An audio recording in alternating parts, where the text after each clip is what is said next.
kita lanjutkan latihan, ya. Karena sesungguhnya teorinya sederhana aja, ya. Kita lakukan modularitas, ya, untuk kelompok instruksi yang mengerjakan satu tujuan yang sama, ya, dari awal sampai akhir. Terbagi dua, ada yang bentuknya prosedur atau ada yang bentuknya fungsi. Nah, saya sudah menemukan kalau kita membuat, ya, melakukan modularitas ini pada pemrograman berorientasi objek seperti pada Java ini, maka rata-rata semua bentuknya adalah prosedur. Cirinya di sini adalah depannya pakai void. Karena apa? Dan tidak ada return value. Ya, kenapa? Kalau itu setiap prosedur ini sifatnya hanya memanipulasi atau menghitung suatu nilai yang sifatnya adalah atribut lagi dari kelas ini, ya. Jadi selama yang dimanipulasi adalah atribut-atribut ini, maka biasanya bentuk modularitasnya itu adalah prosedur atau void kalau di Java, ya. Dan biasanya tanpa parameter kalau tidak ada input tertentu, ya, yang didapat dari luarnya, ya. Jadi contohnya gini, ya, baca ini kan tidak ada yang perlu diinput, ya. Justru dia menginputnya di sini, gitu kan. Nah, ini juga tulis tidak ada. Selama yang menjadi yang dikelola atau dimanipulasi atau yang diakses itu adalah atribut dari kelas, maka dia cukup bentuknya prosedur dan tanpa parameter. Oke, gitu ya. Nah, ini yang saya sudah contohkan ini semua adalah bentuk pengelolaan, ya, modularitas yang masih dalam bentuk fungsi, ya. Nah, kita coba latihan, ya. Ini kemarin saya kurang bagus, nanti saya mau smoothkan lagi. Ini kan kita punya soal nih, ya, punya soal UTS, dimana nanti kalian akan coba latihan 10 menit, ya. Coba buat itu dalam bentuk aplikasi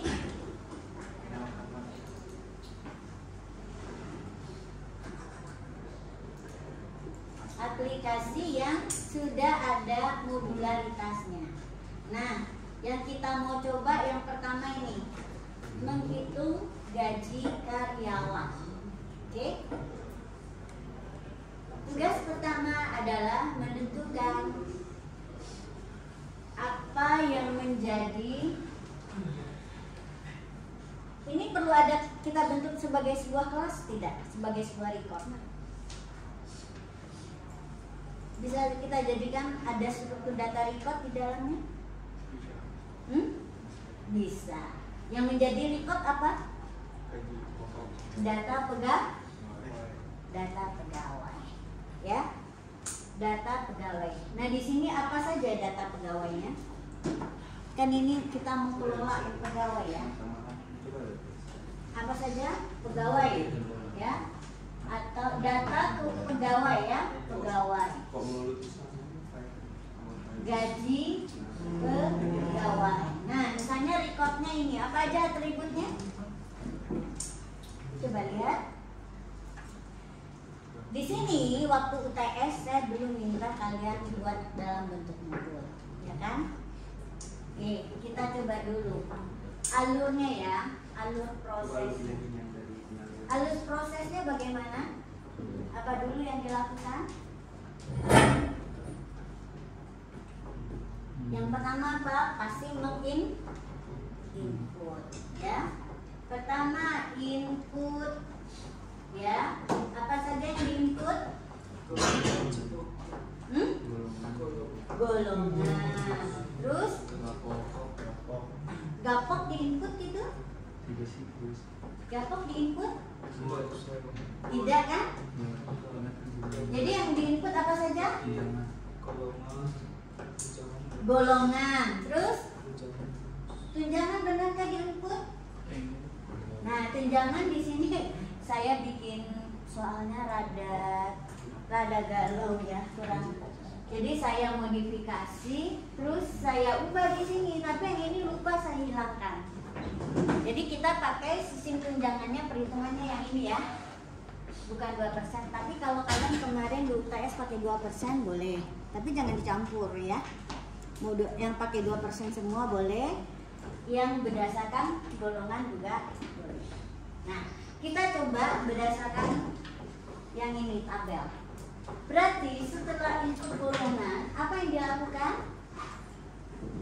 Logikanya aja dulu, kalian pahami. Coba baca soalnya. Jadi ini menghitung gaji karyawan, ya. Gaji karyawan itu didapat dari mana? Dari gaji sama dengan gapok ditambah tunjangan ditambah bonus. Ini kan rumusnya ya. Nah, sementara yang kita input adalah golongan. Sekarang bagaimana menentukan gapok, tunjangan, dan bonus? Berdasarkan tabel golongan, ya. Berarti di sini kita ada pekerjaan men-set ya nilai apa saja? Gapok, tunjangan, dan bonus. Berdasarkan apa? Berdasarkan golongan. Ya, oke? Golongan ya, golongan. Nah, kalau gapoknya udah didapat, yaitu ditetapkan kalau golongannya 1, 2, 3, 4, maka sekian gapoknya, tunjangannya sekian, bonusnya sekian. Kalau ketiga nilai ini sudah dapat, kita bisa yang ketiganya menghitung, ya kan? Hitung gaji karyawan dan ini. Yang keempat, barulah menampilkan hasil, ya. Oke, hasilnya apa saja itu? Ya, kita tampilkan saja hasil atau informasinya. Berarti yang kita tampilkan golongan, gapoknya, tunjangan, bonus, dan apalagi gaji karyawan. Ya, gaji total. Ya, gaji total. Gaji total ini saya sebutkan sebagai gaji total. Oke. Nah, ini nih alurnya, algoritmanya ini, ya. Ini algoritma. Nanti kalian konversi ini berdasarkan golongannya ada apa saja? 1, 2, 3, dan 4. Silakan, ya. Jadi golongannya ada 1, 2, 3, dan 4. Di sini kita harus tetapkan 1, 2, 3, dan 4-nya. Input golongannya pilihannya 1 atau 2 atau 3 atau 4. Ya. Di sini akan kita peroleh apa? Kita butuhkan satu instruksi yang jenisnya adalah pencabangan ya, karena ada 4 jenis golongan. Ya, oke. Nah, di sini kalau bisa kalian buat suatu perulangan di mana golongannya nggak boleh nilainya di luar 1, 2, 3, dan 4. Ya. seperti kita memvalidasi nilai jam, ya, oke, atau nilai ujian. Nilai ujian nggak boleh lebih kecil dari 0 atau lebih besar dari 100. Nilainya hanya boleh 0 sampai dengan 100. Ya, jangan lupa setiap input kalau nilai itu secara logisnya perlu divalidasi, kalian harus lakukan validasi. Jika tidak, hasil yang dibawa ini nanti suatu saat pada case tertentu dia bisa error, ya. Oke. Nah, cobalah. Sekarang ini adalah algoritmanya. Ya. Sekarang yang kita perlukan adalah struktur datanya. Struktur datanya untuk gaji pegawai ini butuh atribut apa saja? Kalau kita bentuk dia sebagai record, pertama pasti golongan, ya. Ada golongan, tipenya apa kira-kira? Integer, boleh. Tipenya integer. Lalu kalau gapok, tunjangan dan bonus dan gaji total, tipenya apa? Real, ya. Atau kalau di sini langsung double aja ya. Oke. Real boleh. Real ini artinya double. Oke lah, double langsung ya, gaya Java. Double. Di sini ada gapok. Ada apa lagi? Tunjangan. Ada bonus. Ini tadi udah direkam ya. Bonus, kemudian ada gaji gatot aja ya, gaji total. Oke, nah ini struktur datanya, ini algoritma. Bagaimana kalian mengimplementasinya ke dalam Java? Nah, saran saya, kalian bentuk dia menjadi kelas namanya gaji pegawai. Oke? Lalu ada atribut ini, golongan, gapok, tunjangan, bonus dan gatot. Oke? Lalu minimal kalian punya 4 prosedur. Pertama, prosedur untuk membaca. Lalu prosedur untuk mendapatkan nilai gapok, tunjangan dan bonus berdasarkan golongan. Oke. Lalu prosedur yang ketiga adalah menghitung gaji total. Yang keempat baru menampilkan hasil.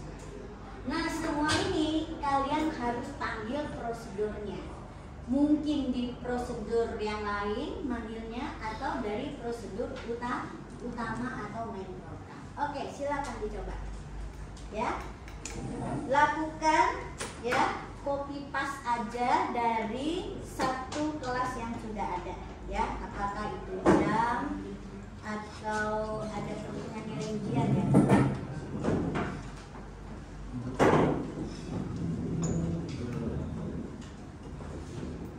Jadi soalnya begini ya, kalau kalian sudah belajar prosedur dan fungsi, jangan selesaikan seperti kalian menyelesaikan waktu UTS yang tanpa prosedur dan fungsi.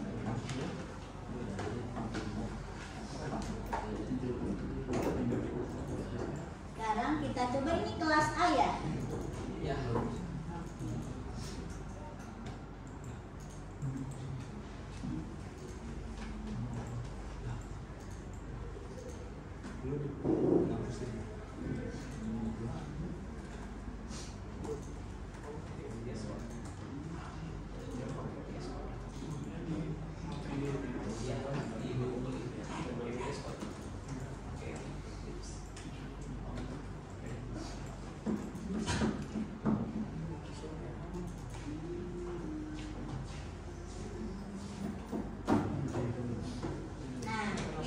Bisa coba di nilai MK saja ya.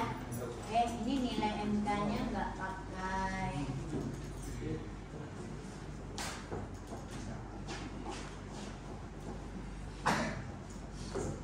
Bisa dari sini, bisa juga dari jam.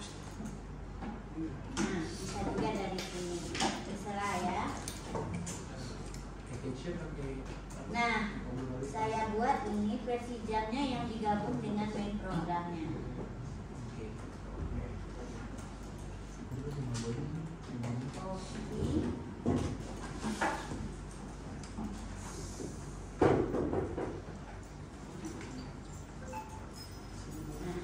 Di jam yang 2 ini main programnya saya gabung aja ya.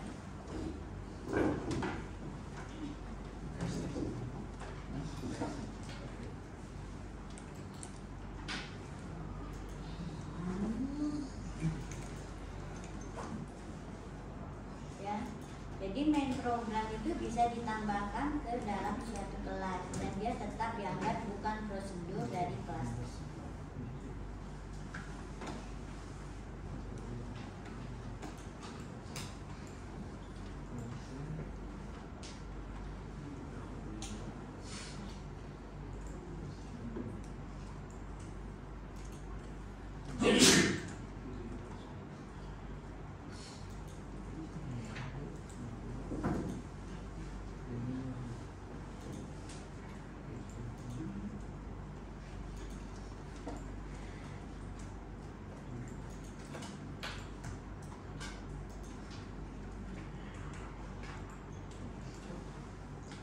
Oke, nah sekarang kita coba copy paste dari jam 2 ini.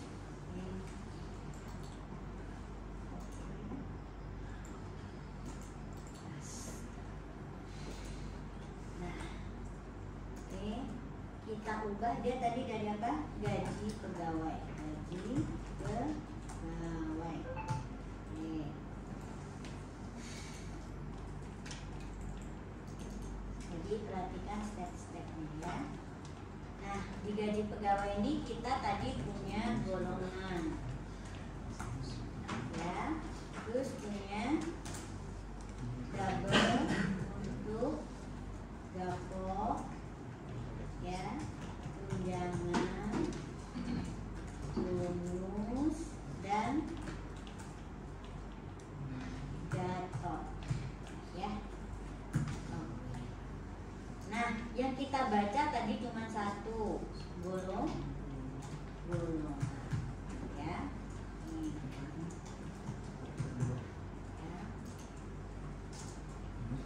Nah, di sini kita perlu validasi ya. Validasinya adalah dia nilainya antara 1 dengan 4.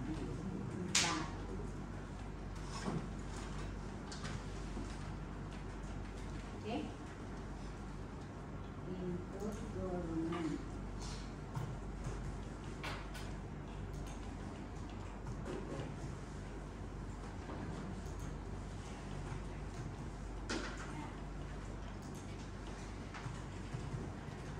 Oke, kita hapus.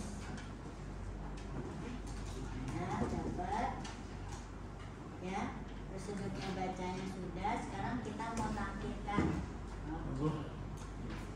Kan golongannya 1 atau 2 atau 3 atau 4 itu nggak boleh pakai sama dengan kalau lebih dari 1 sama ya dengan kan dari yang kalau selama nilainya yang dimasukkan masih salah, maka kita bisa minta masukkan lagi. Salahnya gimana? Kalau dia lebih kecil dari 1 oh, ini salah ya, atau dia lebih besar dari 4, cukup salah satu ya, dia akan masuk ke dalam gaji pegawai. Nah, gaji pegawai yang kita tampilkan itu tadi adalah golongan ya, kemudian gatot gapok, lalu tunjangan, lalu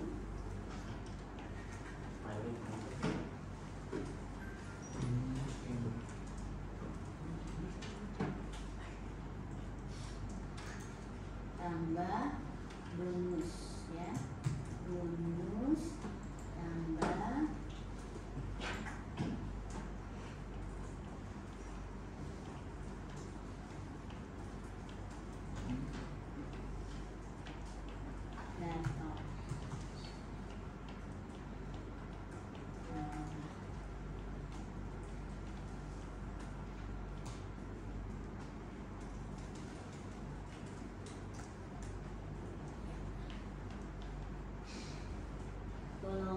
gapok, tunjangan.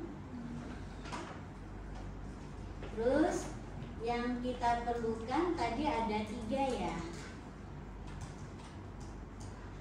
Oh, ada 2 set nilai. Oke, kita buat prosedur void set. Oke, yang kita set tadi nilainya adalah ada 3 ya. Di sini kita mau pakai if atau mau pakai switch case untuk membandingkan kasusnya. Pakai apa? Kan ini kasusnya gini kan, kita harus mengecek golongan. Ada 4 alternatif. Nah, kita bagusnya atau baiknya pakai instruksi pencabangan yang dengan if atau yang dengan case. Case. Bisa ya dengan case? Bisa, karena tipenya integer. Kalau tipenya double nggak bisa, atau tipenya string nggak bisa. Jadi kita bisa pakai case karena bentuknya akan lebih sederhana ya, lebih mudah dibaca.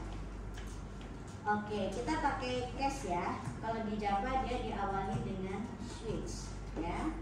Switch itu diikuti dengan variabel yang menjadi penentu yaitu golongan. Oke, ini strukturnya. Lalu di sini setiap alternatif kita awali dengan case. Case 1 ya. Di sini kita tetapkan nilainya ya, apa saja? Gapok ya. Gapok kita set nilainya sama dengan berapa tadi? Ya. 2.500.000 34 ya. 2.534. 2 juta. Oke. Terus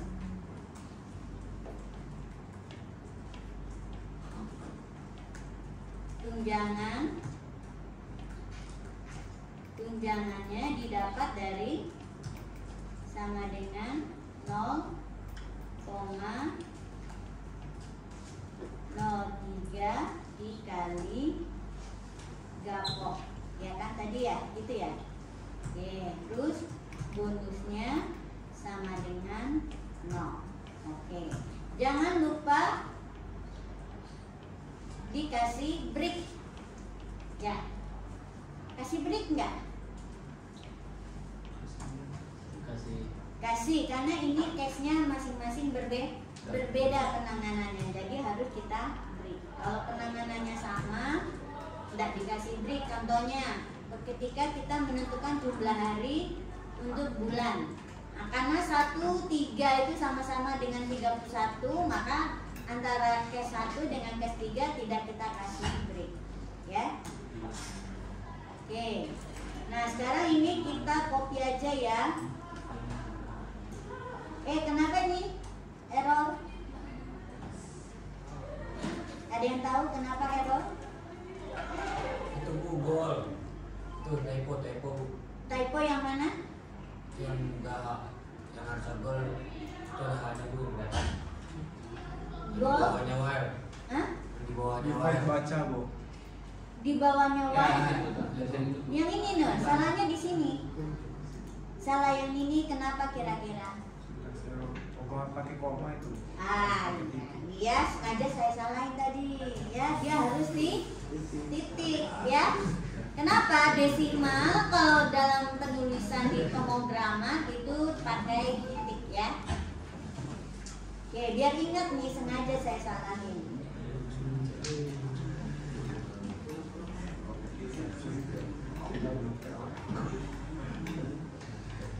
Karena kita bisa lupa, kemarin itu saya salah di sana. Nyari apa yang salah?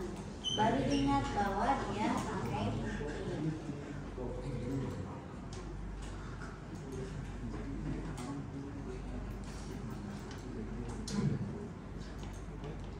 Oke, ini 2, ini 3, ini 4 ya. Oke, ini 0,3, ini 0,2, ini 0,2. Ini 2.500.000, ini 3 juta, ini 4. Ini bonusnya 100, ini 200, ini 500. Ini dikasih, sengaja kasih random biar bahwa kelihatan bahwa penenganannya masing-masing berbeda. Oke. Oh, ini 1 ya. Oke. Ini 1, 0,1. Oke, set nilai sudah. Sekarang apa? Hitung gaji total. Oke. Poin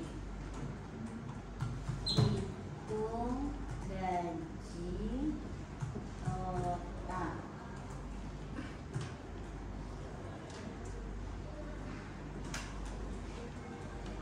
Gatot sama dengan Gapok tambah tunjangan tambah bonus. Oke, dah ya. Nah, kebetulan yang static ini kita nggak perlu, saya hapus. Nah, sekarang apa yang kita lakukan?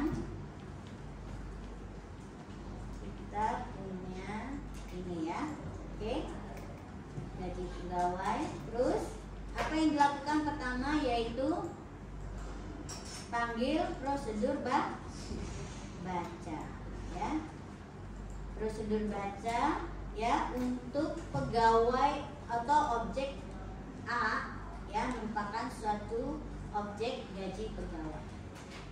Lalu kita coba tampilkan. Tulis. Oke, ya. Sudah selesai nih? Belum. Apa yang belum? Kalau saya sampai di sini kira-kira tampilnya kayak apa ya? Coba aja kita run ya. Kita coba cari tahu apa yang masih salah. Oke, golongan 1. Nah, ada 1 tapi kok masih 0 semua. Golongannya benar, tapi nilai gaji, komponen gajinya masih 0. Kan kita tadi udah hitung. Di mana letak salahnya? Karena prosedur set nilai dan hitung gaji belum kita panggil dari prosedur manapun atau dari main program, makanya dia belum dieksekusi. Nah, kira-kira bagusnya di mana kita manggil prosedur set nilai dan hitung gaji ini? Di jam Java. Hah? Di jam Java. Di jam Java itu mana? Di apa? Kan nggak ada jam di sini. Enggak di. Ini nih, di mana di sini kita panggil nih?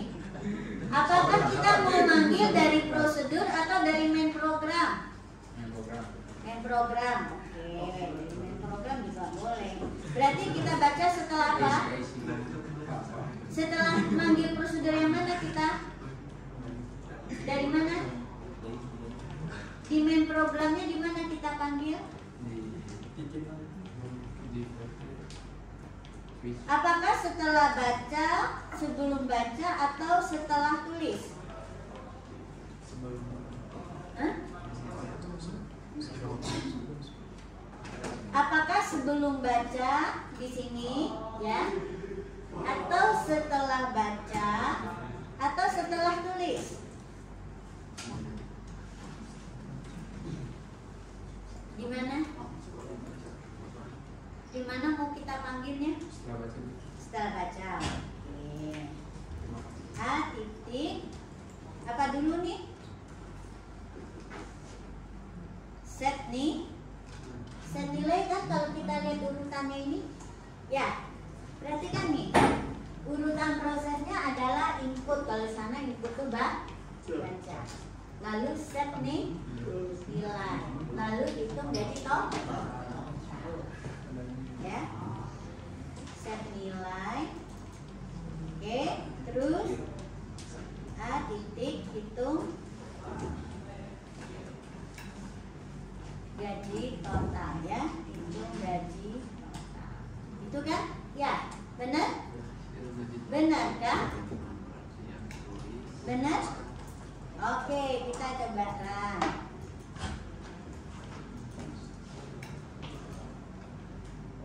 Hitung golongan. Nah, oke, keluar ya nilainya. Jadi jangan lupa panggil prosedur yang kita buat itu ya. Alurnya mengikuti alur algoritmanya ini.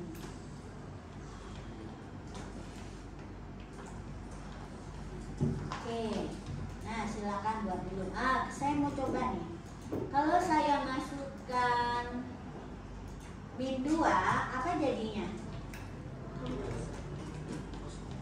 Nah, dia minta input golongan lagi. Jadi gol ini nggak pengaruh ya, karena ini kok komen, ya. Nih saya masukkan 9, dia masih salah. 10 masih salah. Mau berapa kali pun kalau dia belum benar, dia nggak mau, ya. Nah kalau masukin 3 baru oke, ya. Oke, jadi dia akan terus berulang selama nilai golongan yang dimasukkan masih salah. Nih sekarang saya perbaiki, ya. Kita coba langsung masukkan yang benar. Yes, oke, saya salahkan lagi 0. Kalau 0 masih salah, 5 masih salah, 6 masih salah, 1 oke, ya. Silakan.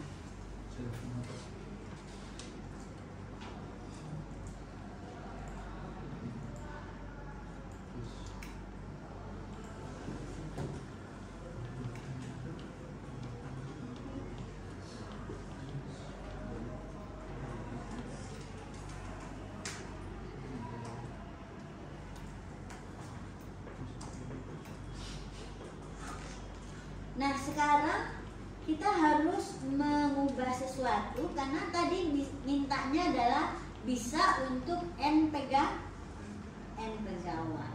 Bagaimana cara mengulangnya untuk n pegawai? Gimana kita akan mengulang?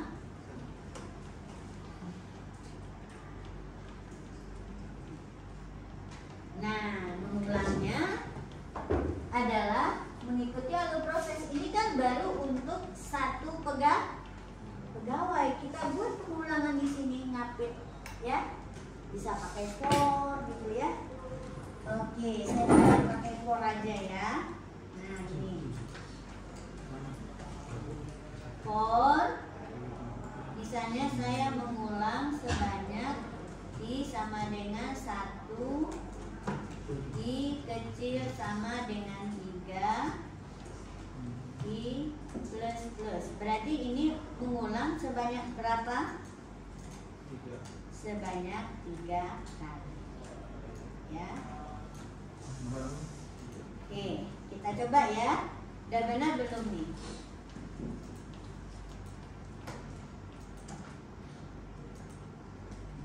Dia mengulang prosesnya persis sama. Nah kalau saya masukkan ini benar, oke, langsung kalau saya masukkan ini 0, dia akan mengulang. Kalau ini 3 baru dia keluarkan nilai. Baru untuk 2 orang kan ya.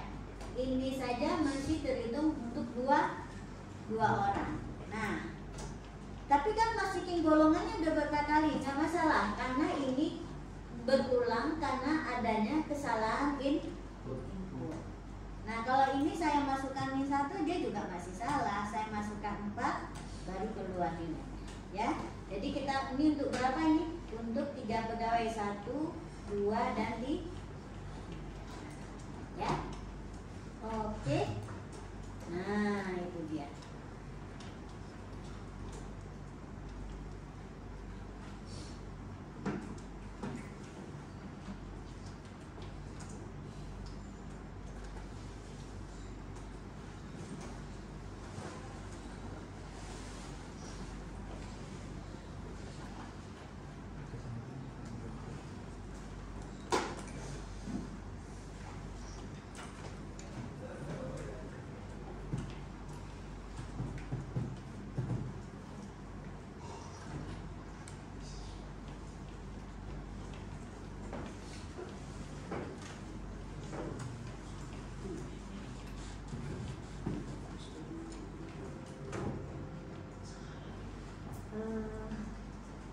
bisa di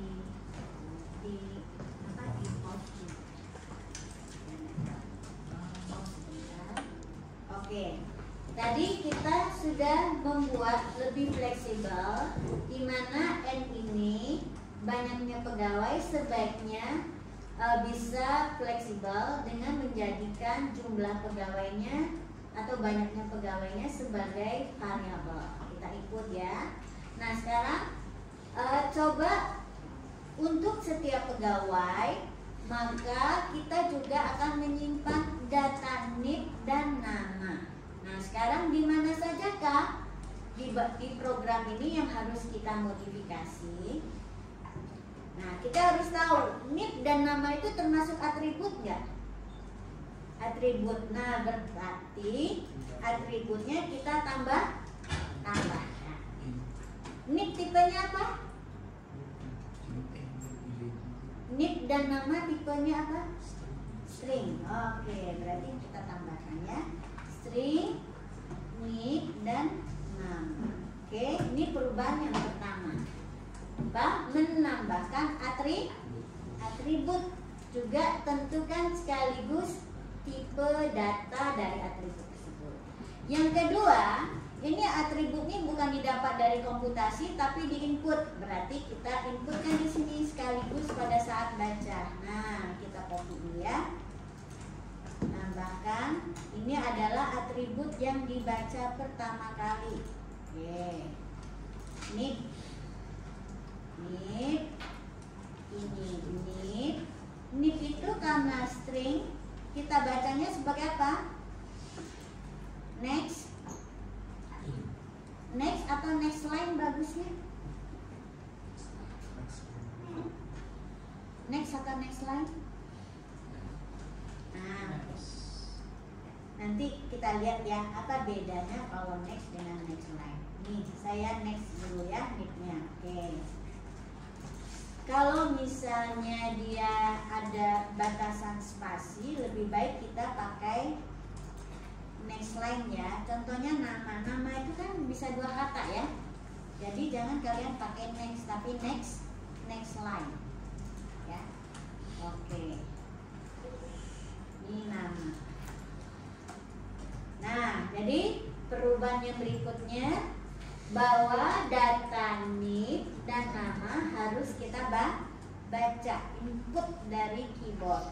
Oke. Nah, yang berikutnya, dia kalau perlu juga ditampilkan. Nah, ditampilkanlah di sini ya. Pertama kita tampilkan itu adalah, nah kita tambahkan ya NIP. Oke, langsung tambah. Oke, lalu tambah nama ya, lalu tambah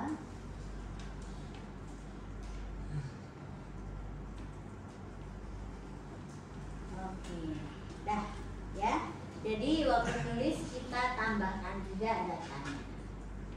Nah sejauh ini kayaknya kita cuma perlu mengubah di prosedur baca dan tulis karena kebetulan dia nggak dimanipulasi ya. Jadi bagian prosedur lain tidak perlu kita ubah. Program utama juga nggak perlu berubah ya. Jadi ini contoh di mana kita melakukan modifikasi terhadap struktur data, yaitu atribut dari gaji pegawai, tapi yang berubah hanya baca dan tulis ya, karena kebetulan dia tidak terhadap atribut ini tidak dilakukan manipulasi khusus ya. Oke, sekarang kita coba run.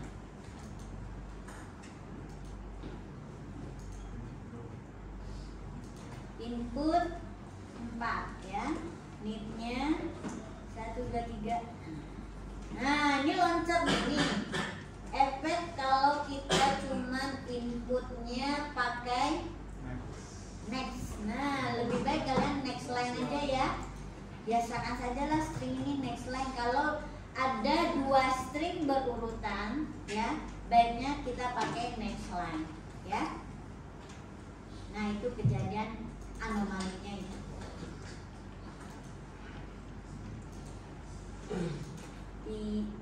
dua misalnya ya. Oke, NIP-nya 1 dan 3. Nah ini nggak salah kan, nama Rere, golongan 3, NIP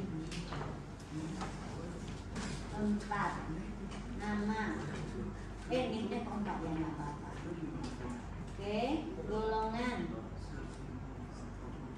4 ya, untuk 2 pegawai. Ada pertanyaan? Mana yang Carol?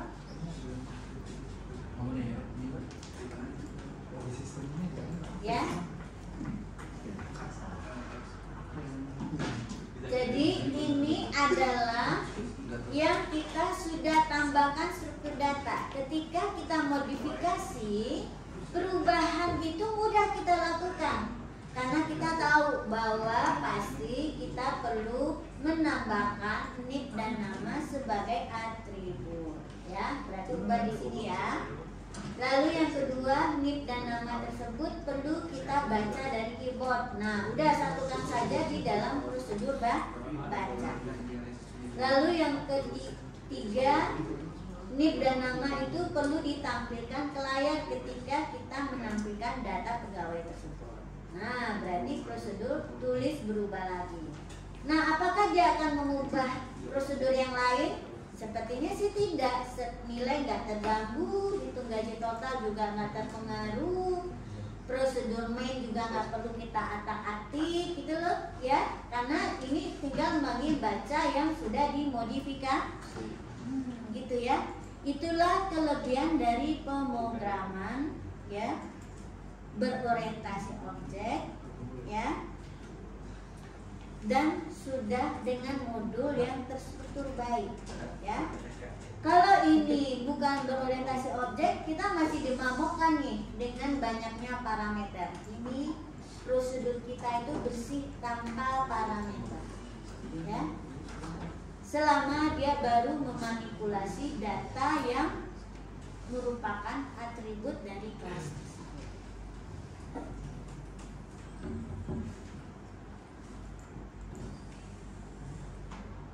Ada pertanyaan?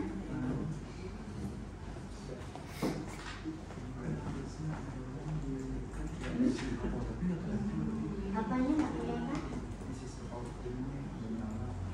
Output nggak nyala coba jalan.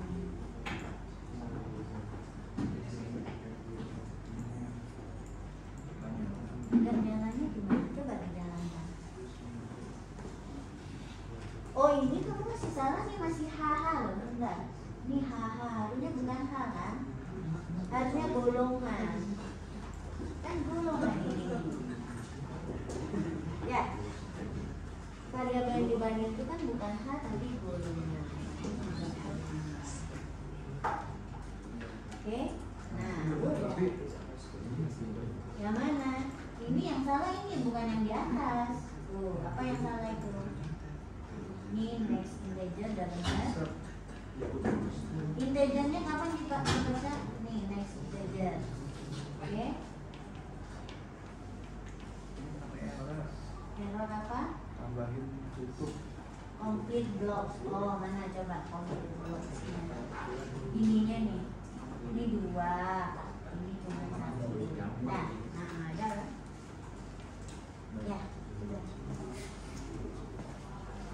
Oke, ada pertanyaan sampai di sini? Silakan. Nah, sekarang kalau ini udah paham, kita lakukan modifikasi yang berikutnya. Tadi modifikasi pertama apa? Ini. Modifikasi pertama yang tadinya hanya untuk satu objek pegawai, kita modifikasi bisa untuk n pegawai. Ya, ini di silent ya, jangan dibersihkan ya. Untuk n pegawai ini sudah dilakukan ya. Tadi kita mengulang di sini ya. Seandainya nih ya, seandainya ada data-data yang perlu diinisialisasi, maka kalian bisa menambahkan ini ya.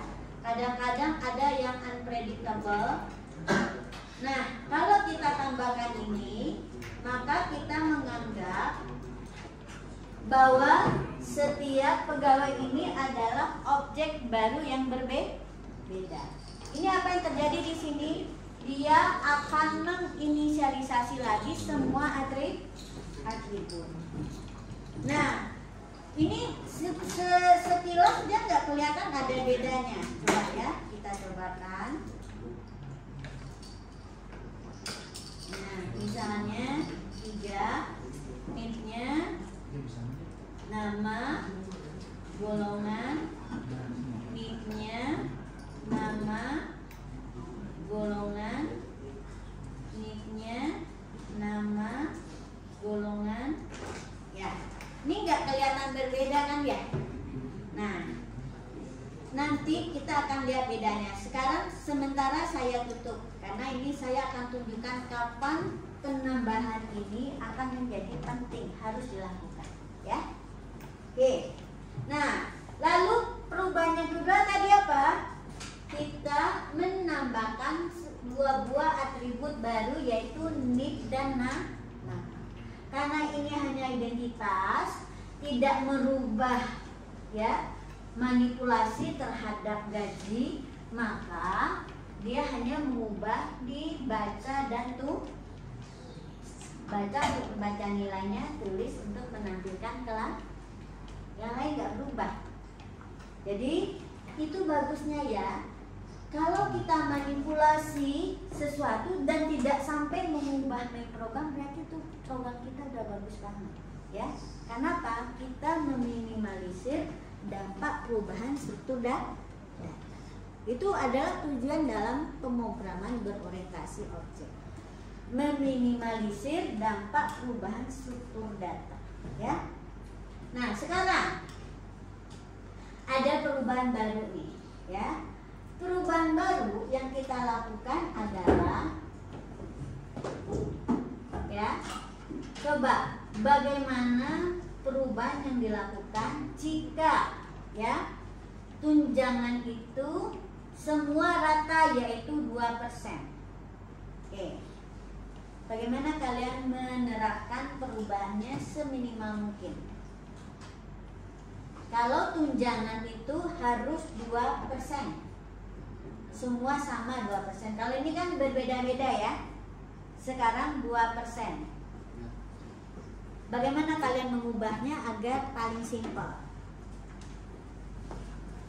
Siapa namanya?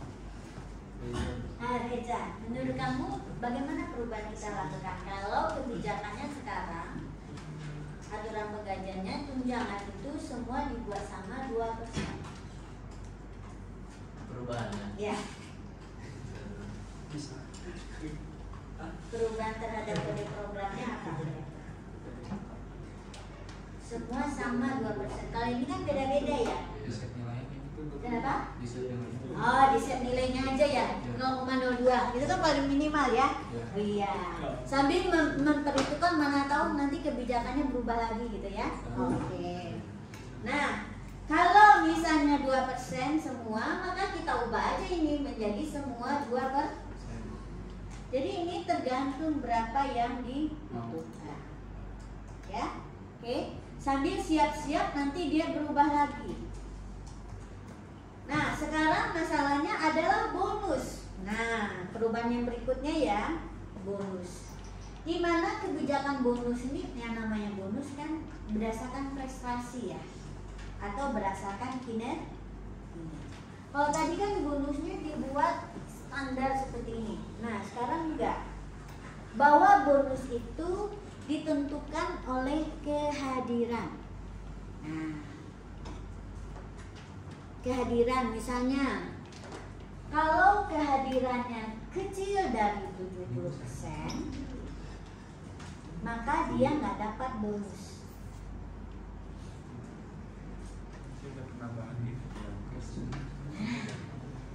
Dan ada satu yang perlu ditambahkan datanya, yaitu data kehadiran. Ya, berarti kalian perlu menambahkan ke struktur data, yaitu data kehadiran. Nah, data kehadiran ini biasanya gimana sih?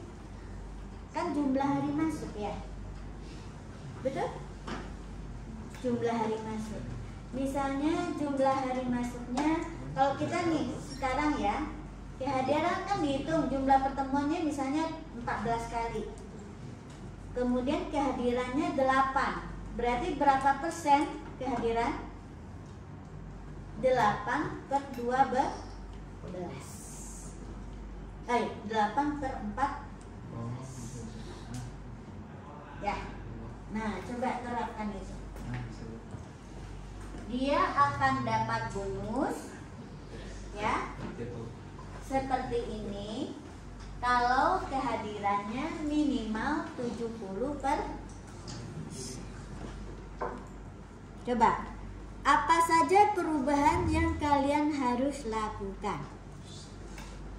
Ya, nih perubahannya yang paling sulit nih ya. Perubahan yang keempat, ya, bahwa bonus ya ditentukan oleh kinerja. Ya, kinerjanya itu apa? Yaitu kehadiran. Ya, bisa jadi kalau kecil, kalau kehadiran, kalau prosentase kehadiran kecil dari 70%, ya, maka bonus ditiadakan atau bonus tidak dapat.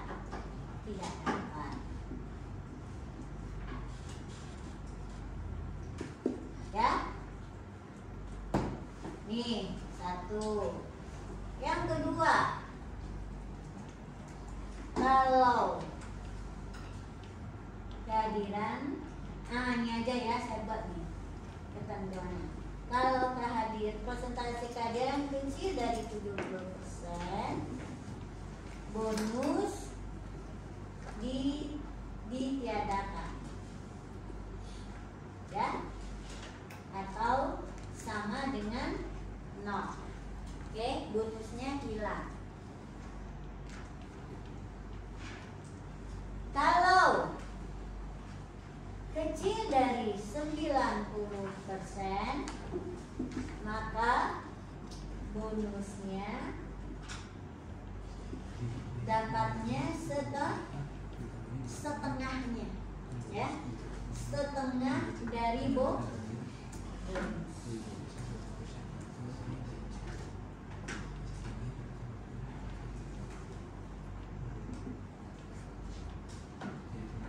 Ini 95% lah ya, atau 96%, ya.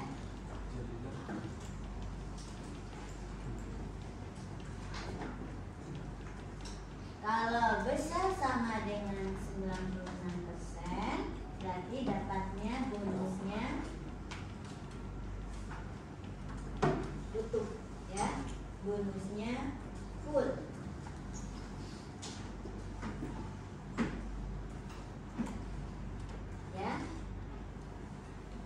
Di sini bonus juga kita samakan. Oh ya, nggak apa-apa lah, bonus berdasarkan golongan. Oh ya, kalau untuk ini kita ubah ya. Yang ini tadi 100, yang 0, coba Anda ubah ini menjadi 100.000, 200.000, 300.000, 400. Ya, kita ubah ya. Ubah pertama, biar ada semua dulu ya. Ini tadi 100.000. Oke, ya, 100.000. Ini 200, ini 500. Oh, enggak, ini kecil aja. Samakan aja deh ya.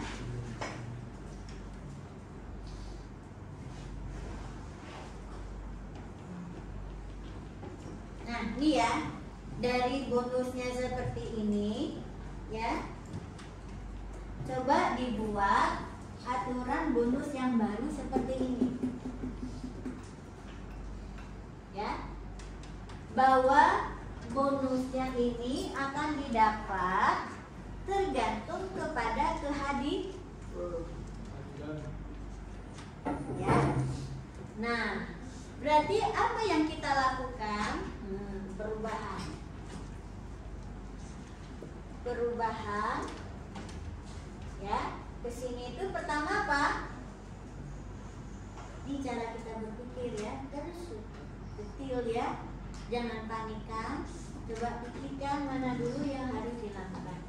Yang pertama, pasti kita perlu atribut baru, ya. Data baru. Apa data baru? Kehadiran.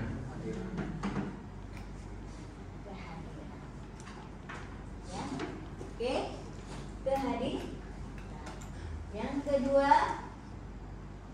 input, ya. Tambahkan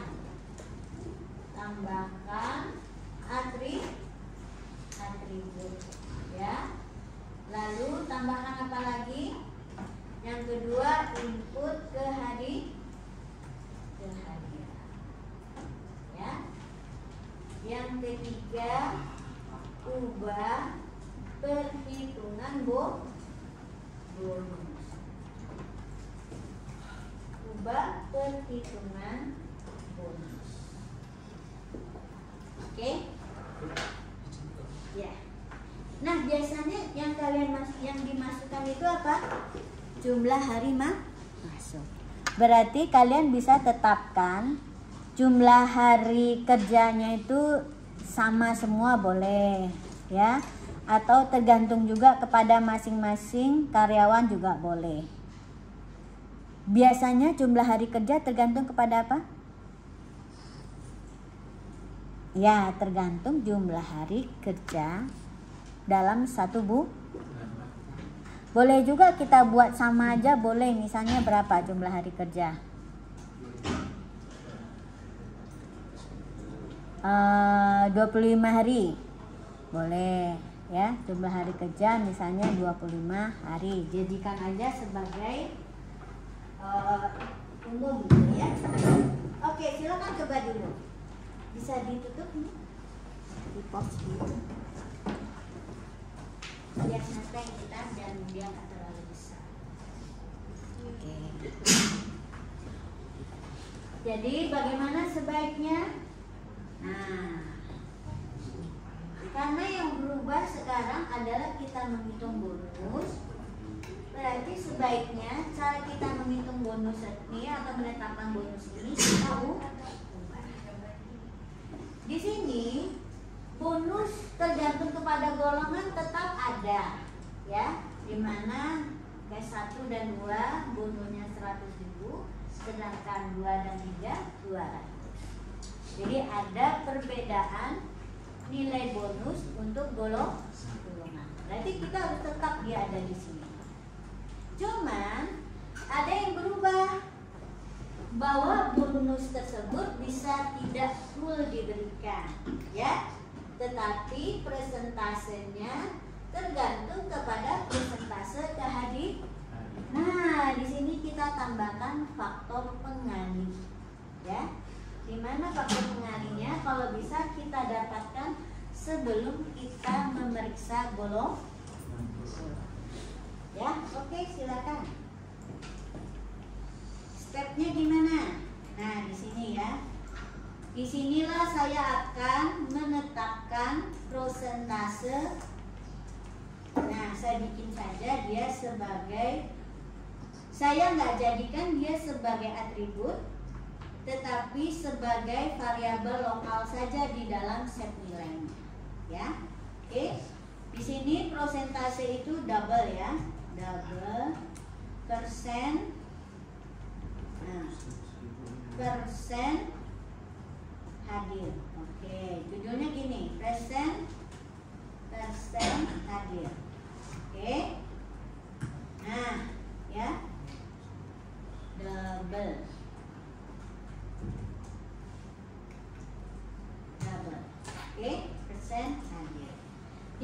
Karena persen hadirnya ini tergantung kepada apa? Hitung dulu ya. Persen hadir sama dengan apa? H masuk dibagi dengan apa? Hari kerja. Hari kerja berapa? Nah, bisa ditetapkan di sini hari kerjanya. Misalnya hari kerjanya adalah integer H kerja. Kita bikin sederhana dulu, misalnya dia adalah 25. Oke. Berarti persen hadirnya adalah H masuk per H kerja. Ya. Oke.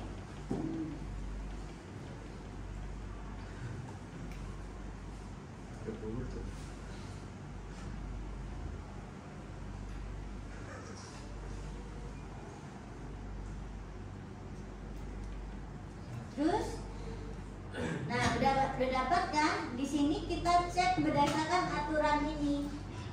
70%, 96, ya, dan besar dari 96%.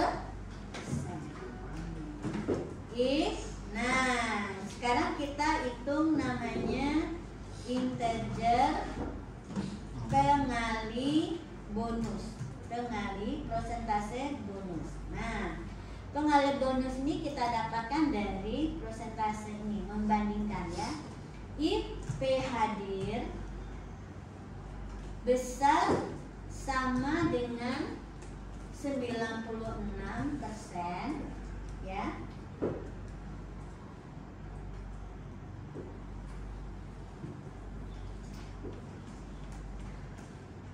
Berarti apa nih? Besar sama dengan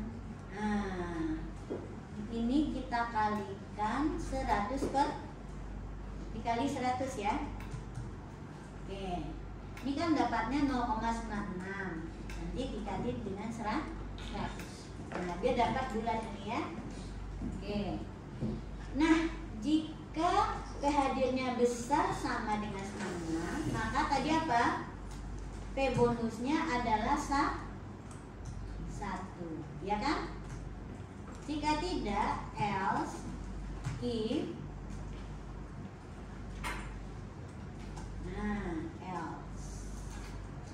else if P hadirnya besar sama dengan 70 ya, besar sama dengan besar dari 96 sekian, besar sama dengan 70, ya dapatnya berapa? P bonus sama dengan setengah ya, 1/2. Oke. Else P bonus sama dengan 0. Ya kan gini ya? Benar nggak? Benar? Nah, kalau sudah dapat presentasi bonus, nah perhitungan bonus kita kalikan dengan faktor pengalinya, yaitu apa? P bonus dikali. Oke ya. Nah, jadi rumusnya kita ubah di sini. Copy. Nah, kalikan sini.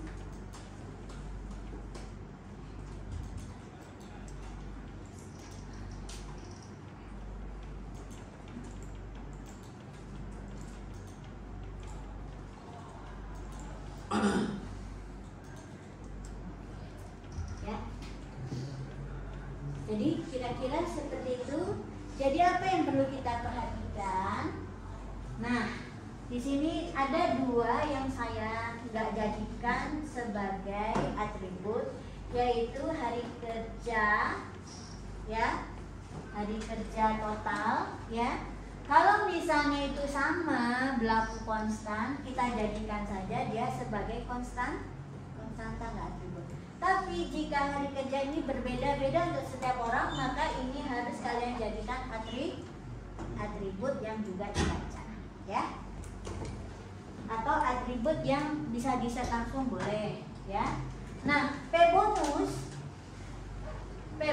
ini kan sebagai faktor pengali aja di sini, nggak disimpan juga nggak apa-apa, ya.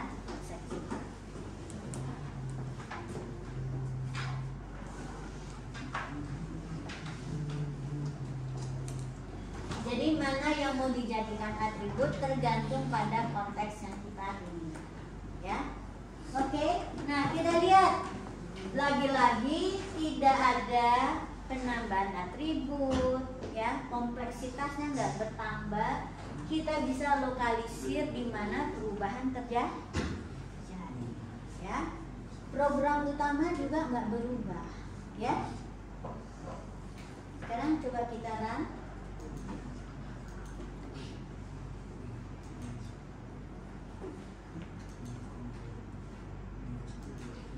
N3 input name, input nama, input golongan, input jumlah hari kerja. Misalnya ini kan hari kerjanya itu 25 tadi ya, saya bikin hari kerjanya itu kecil 15. Ini harusnya dia nggak dapat bonus, ya.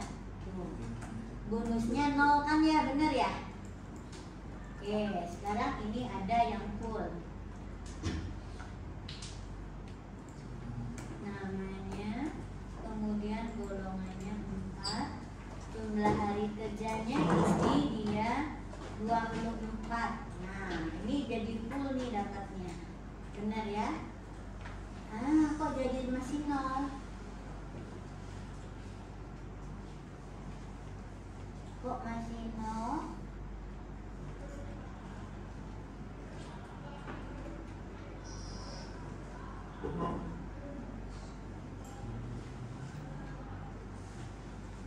Ini kan bonus ya. Nah, ada yang salah nih, ya. Ini 4 nih adalah golongan, ini adalah jumlah hari kerja. Oke, coba lagi.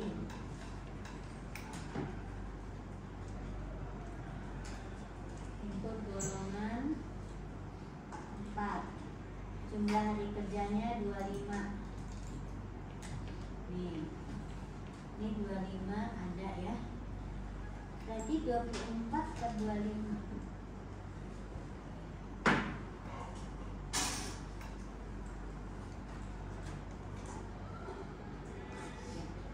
Kenapa ini tadi 0 ya? 24 per 25 berapa? 0, lebih besar dari 96 enggak? Coba, ini kan perhitungan bonusnya di sini. Jika P hadirnya lebih besar sama dengan 96, maka P bonusnya 1.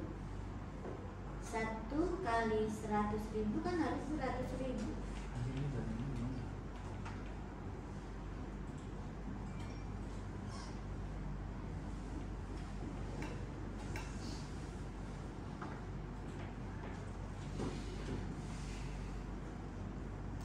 Nanti dilihat ya.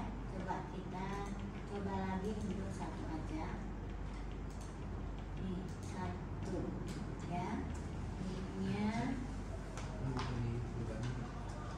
saya masukkan golongan 3, jumlah hari kerjanya 24.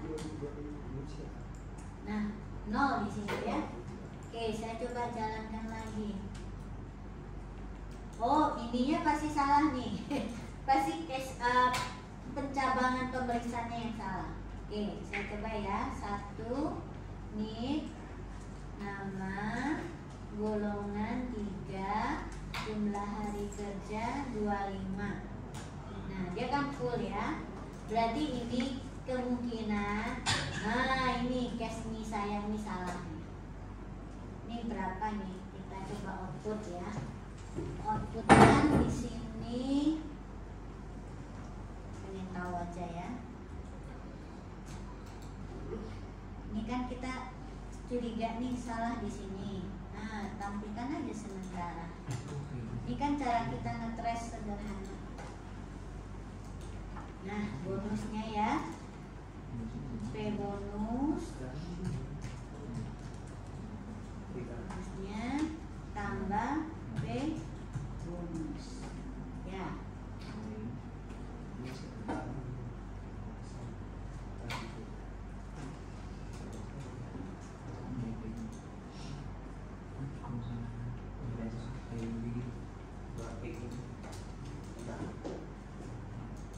Kita tampilkan dua ya, P hadir dan P bonus.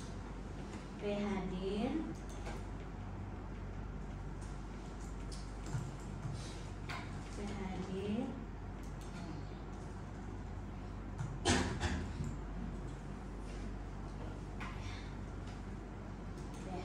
dan P bonus. Nah, saya penasaran ya.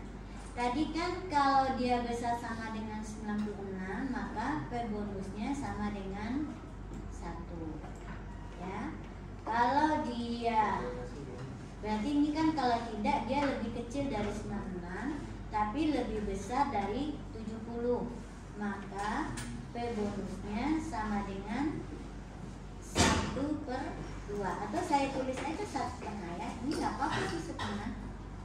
Ini jangan-jangan gara-gara ini P bonus. Oh, P bonusnya gini nih, gara-gara ini P bonusnya integer, makanya 1/2 pasti jadinya 0. Jadi ini salahnya di sini.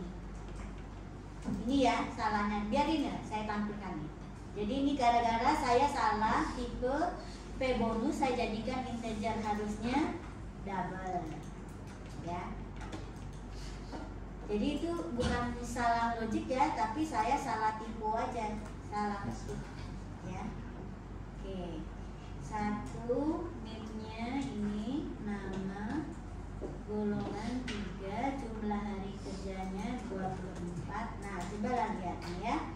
P hadirnya 00, P bonusnya juga 0, makanya dikali 0, harusnya kan setengah tadi.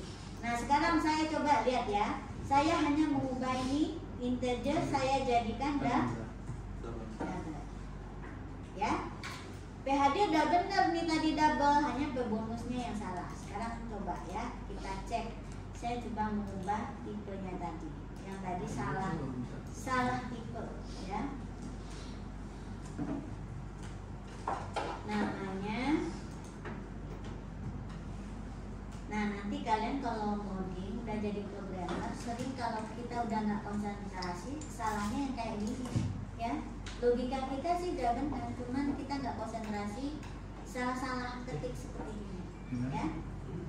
Jumlah hari kerja misalnya 24. Nah, perhatikan sekarang dia nggak 0, benar ya? P hadirnya masih 0. P hadir masih 0 di sini ya. P bonus masih 0. Nah, kenapa P hadirnya masih 0? Karena 1/2 ya. Oke deh, saya ubah ini menjadi 0,5 aja ya. 0,5. Kecuali tadi ini bisa juga 1/2, tapi wajib diapakan? Di double, di cascading ke double ya. Ini nih sering salahnya itu ya, harusnya cascading ke double. Coba ini masih salah nggak? Oh nggak, harus satu-satu di cascading.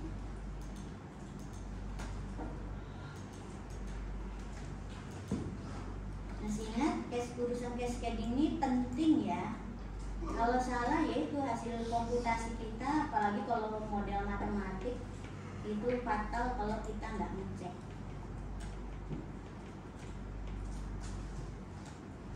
Nah, masih 0 ya. Oke, sekarang saya double-doublekan 2. Ini juga di double.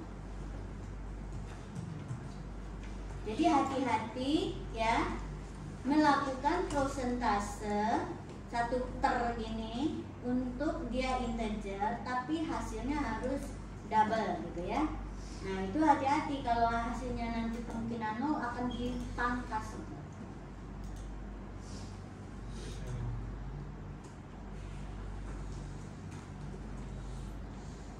Di sini juga terjadi nih, P hadir ini juga 0. Kenapa?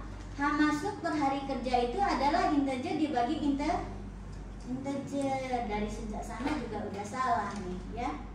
Coba gitaran ini pasti juga salah. Ini misalnya 1, jadi dia salah sejak dari atas ya, golongan. Nah ini juga pasti masih 0 ya. Jadi salahnya sejak dari mana? Bahkan dari sini nih salahnya. Ini ya, kita jadikan konversi ke double ya.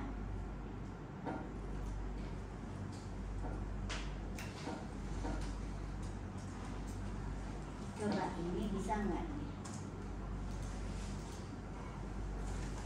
Kalau cuma 1 double-nya bisa nggak? 1.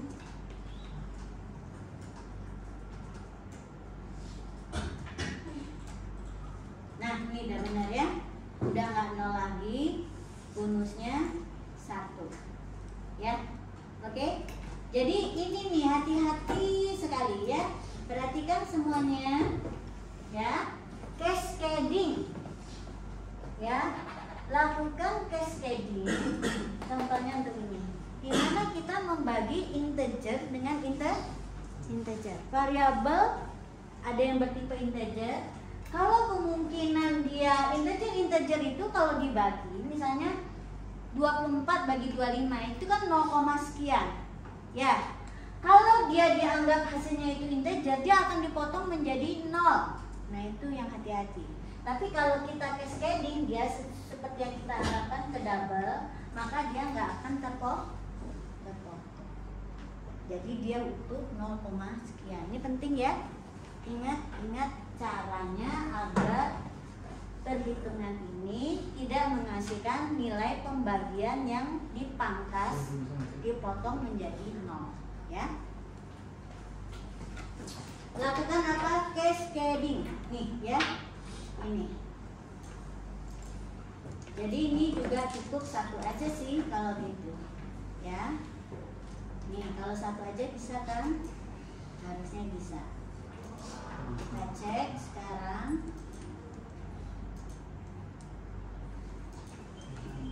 1 nih.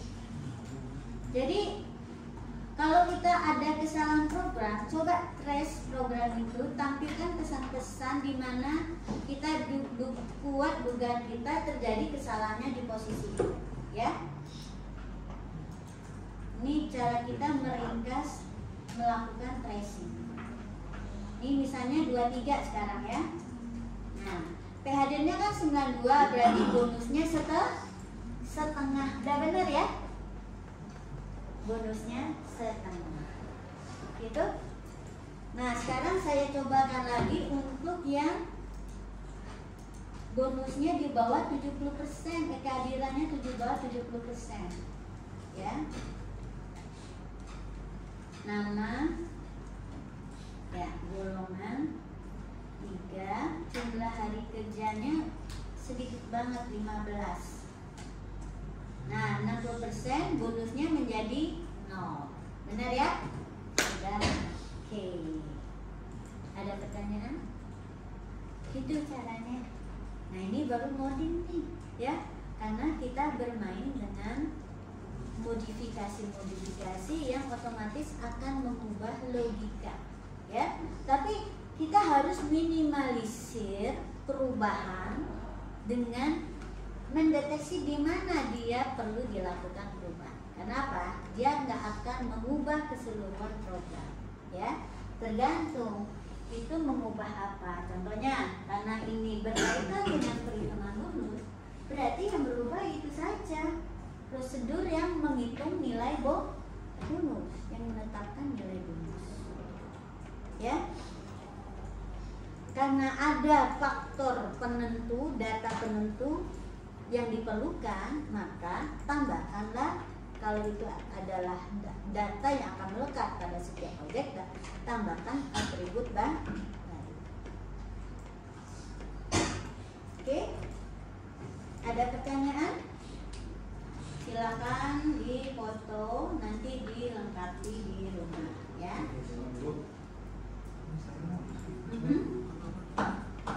Yang mana? Ke bawah. Oke. Bawah lagi.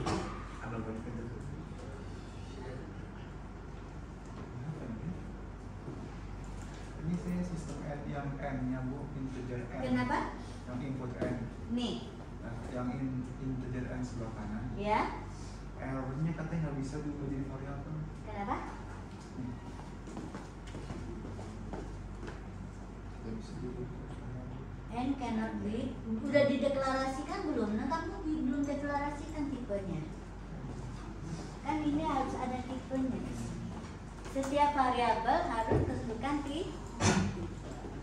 Ya. Ini memang N, tapi ini kan saya tentukan tipenya.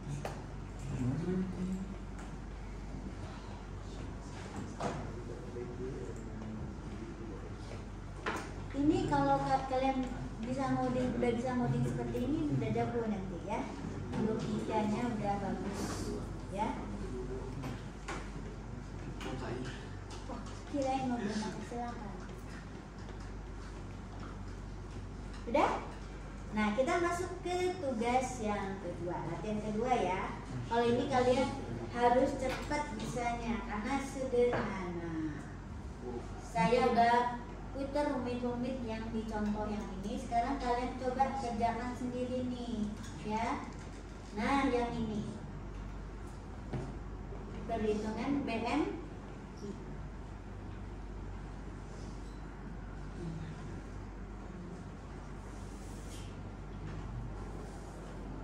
Apa yang kita lakukan? Pertama, sama dengan tadi, tetapkan struktur data. Data apa saja yang perlu dikelola untuk kelas tersebut, ya. Lalu coba tentukan alur prosesnya ini atau alur algoritmanya. Pertama pasti ada yang di-input. Kalau untuk kasus ini apa aja yang di-input? Apa saja? Berat badan dan tinggi. Ya. Oke, berat badan dan tinggi. Lalu apa yang harus dihitung? Yaitu BMI, nilai BMI-nya ya, IMT-nya yang didapat dari rumus apa? BB dibagi tinggi dalam meter dikuadratkan. Berarti di sini apa? Kita lakukan hitung BMI. Jadi sederhana ya. Input lalu hitung BMI lalu output. Udah 3 aja. Ya. Oke, silakan hitung. Oke, nggak apa-apa, biar cepet ya, ini waktunya sedikit. Nah, oke, ini kita copy paste ya, copy paste. Nah, ini saya lakukan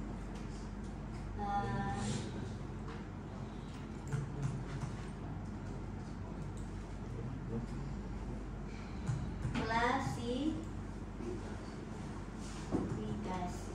atau apa? Nilai BMI.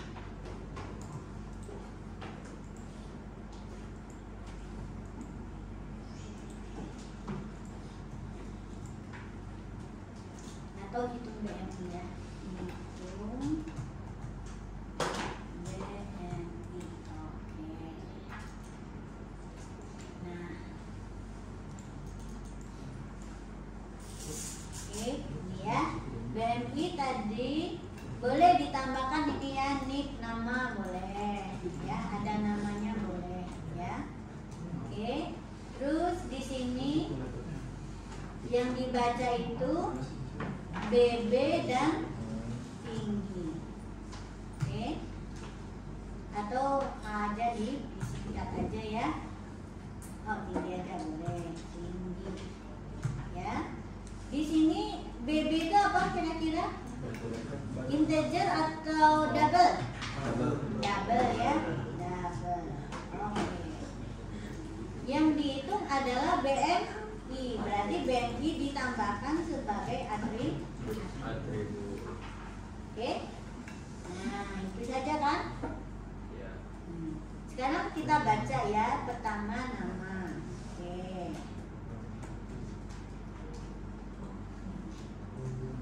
Nama. Terus di sini BB ya. BB.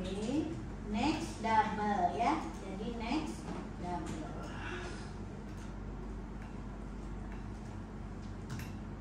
Next double. Ya. Di sini ada patokannya enggak? Misalnya nggak boleh negatif gitu ya. Tinggi badan nggak boleh negatif. Golongan selama golongannya kecil dari 0 ya. 0 kecil sama dengan 0 atau kecil dari 1 lah ya. Oh ya nggak apa-apa sih kecil sama dengan 0. BB baiknya tetap ada sih validasi ya. BB apa yang nggak mungkin berat badannya, misalnya berat badannya bisa sama dengan 1000 gitu ya, terlalu ngawur ya kalau 1000 misalnya. Oke, nah ini kita masukkan lagi BB nya.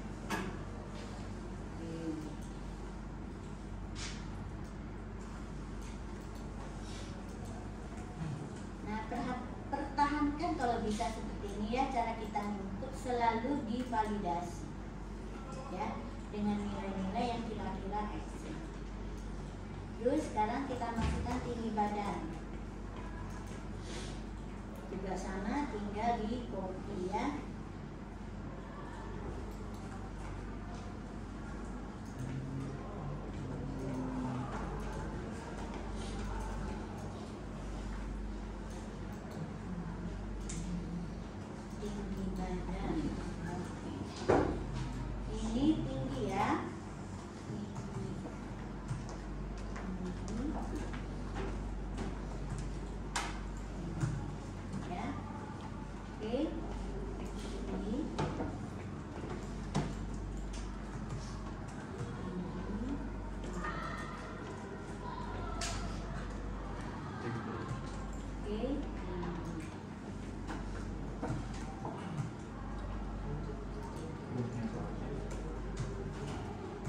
Oke, tingginya sudah. Nah, ada lagi ya yang dibaca. Nah, sekarang kita menghitung apa? Oh ya, perbaiki dulu outputnya nih.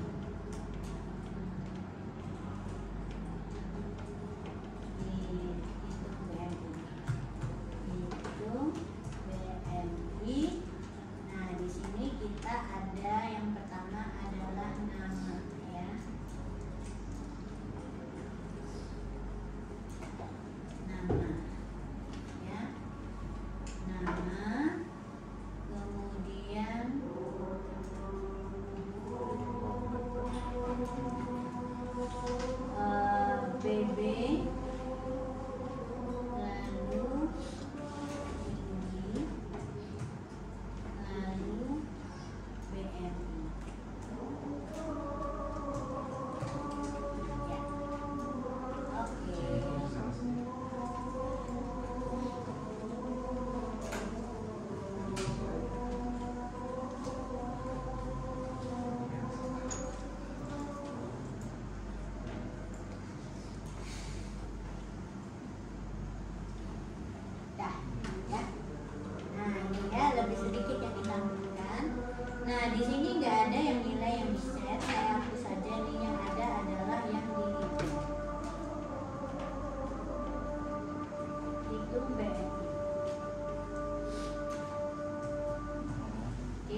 Oke, selesai. Berapa menit?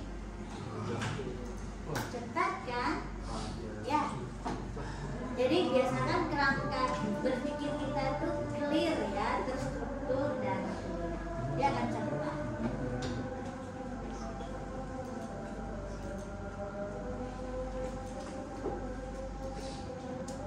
Saya coba masukkan ini untuk sekian banyak ya, boleh 3 orang misalnya ya. Namanya ini, BB-nya 45, ininya 150. Oh ya, ada yang belum, yaitu klasifikasinya dia ya. Kan harus ditentukan tadi, yang ini nih, yang belum kita hitung.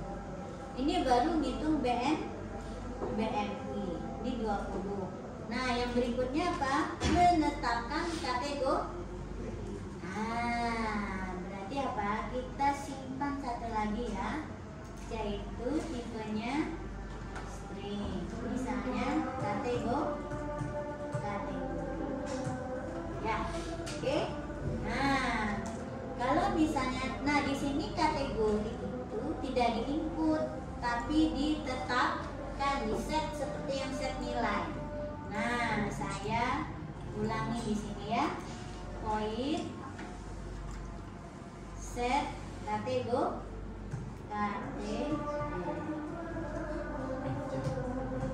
Ya. Di sini didapat dari pemeriksaan. Ya. Dan kalau ini dia dihitung dulu ya, baru di set. Nah, biar terstruktur, saya coba tulis dia sesuai dengan mana yang dipanggil dulu. Nah, di sini saya punya.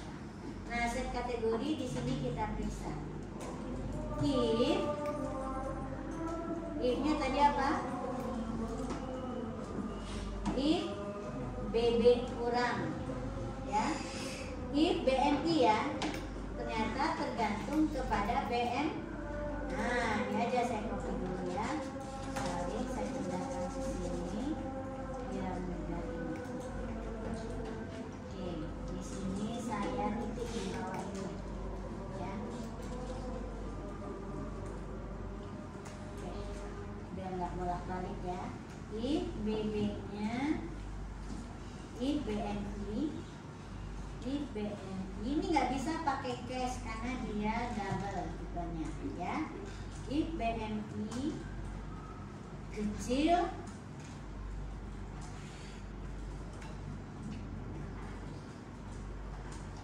atau ini saja. If BMI besar sama dengan 30, berarti dia apa? Dan kategori ya, kecil ya, kategori sama dengan apa? Obesitas. Oke. Ya. Else if. Nah, kategori berikutnya dia adalah kecil dari 30 ya, tetapi lebih besar dari 25. BMI besar sama dengan 25. Maka kategorinya ini saya copy aja nih.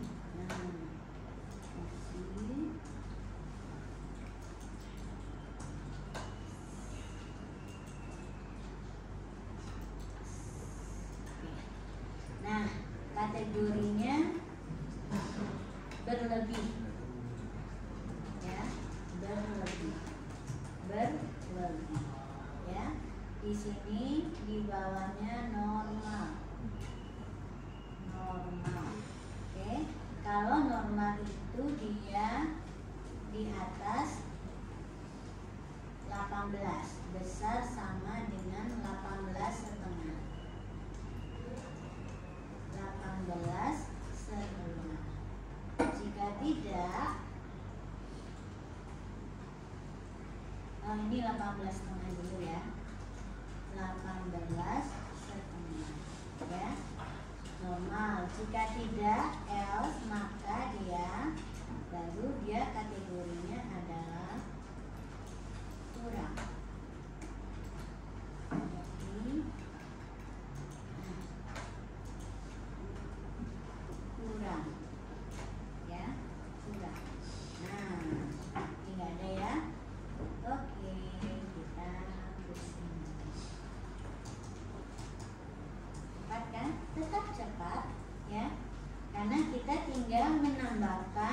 proses yang belum dihitung.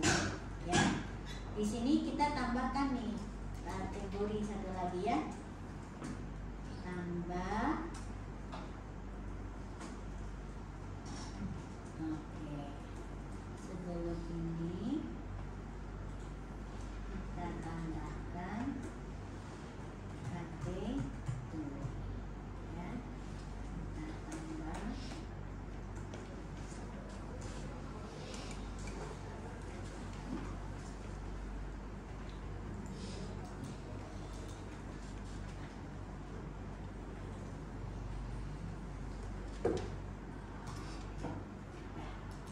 Nah, gimana kita memanggil hitung BNI?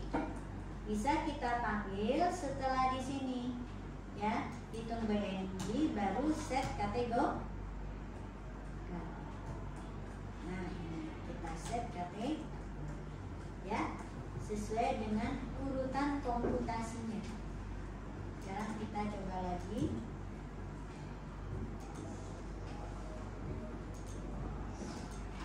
Dua, nama, oke, BB nya 45, tingginya 156. Oke, ini masih kurang ya. Nah, karena kurus. Sekarang yang ini kita masukkan BB nya 56, tingginya 140. Nah, jadi oke, sudah benar ya. Begitu asik kan? Modding itu asik ya. Asiknya kita itu tantangannya justru kalau kita bisa mengerjakan logikanya ya. Ini nih, memahami struktur datanya dan memahami alur komputasinya ya, alur logiknya, algoritmanya ini. Tantangannya justru di sana. Nah, urusan coding itu kita tinggal kopas. Selama kita udah akrab dengan sintak bahasa, nggak ada masalah ya. Nggak ada masalah. Mau nanti kalian tuh disuruh ngoding pakai Python pasti juga bisa ya, selama paham ya bagaimana menyelesaikannya ya, baik struktur datanya, mengelola struktur datanya maupun menyelesaikan alur logika. Oke, terima kasih. Assalamualaikum warahmatullahi wabarakatuh. Waalaikumsalam warahmatullahi wabarakatuh. Tantangan kalian coba cari kes-kes ya, misalnya penyelesaian nilai dan sebagainya, kalian buat seperti itu ya. Tantangan itu PR